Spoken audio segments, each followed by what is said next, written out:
17 জুলাই 2024। এদিন স্বৈরাচার বিরোধী আন্দোলনে রাজপথে নেমে আসে যাত্রাবাড়ী এলাকার ছাত্র জনতা। দিন পেরিয়ে মধ্যরাত পর্যন্ত প্রতিটি অলিতে গলিতে ছড়িয়ে পড়ে রক্তক্ষয়ী সংঘর্ষ। এতে প্রাণ হারায় বেশ কয়েকজন ছাত্র জনতা।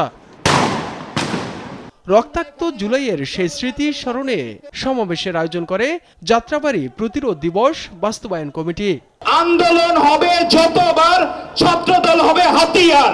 সমাবেশে বক্তারা সেই সময়ের স্মৃতিচারণ করে জুলাইয়ের আত্মত্যাগকে ধারণ করে দেশ গঠনে ঐক্যবদ্ধ থাকার আহ্বান জানান। এই স্পটে সেখানে কর্মী মাদ্রাসার শিক্ষার্থীরা সেখানে ব্যারিকেড তৈরি করে রেখেছিল যে আওয়ামী লীগের সন্ত্রাসীরা এইটুকু আর পার হতে পারে নাই।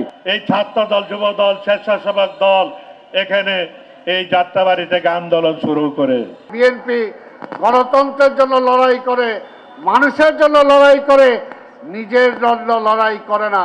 জুলাই ইস্যুতে বিরোধী দলগুলোকে আন্দোলনের হুমকি দিয়ে বিভেদ সৃষ্টি না করে সংসদে আলোচনার মাধ্যমে সমাধানের আহ্বান জানান প্রবাসী কল্যাণ প্রতিমন্ত্রী নুরুল হক নূর।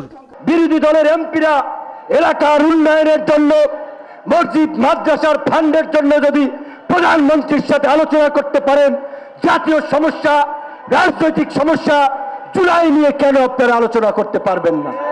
কাজে এই দ্বিচারিতা থেকে ফিরে আসতে হবে।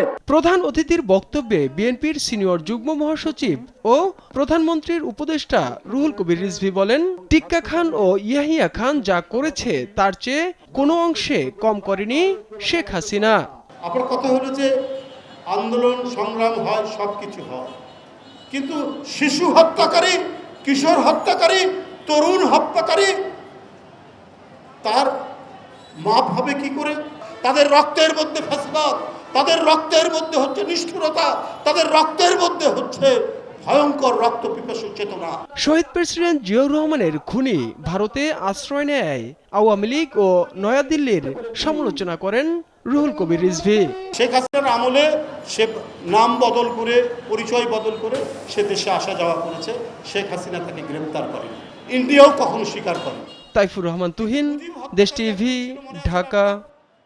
শেখ হাসিনার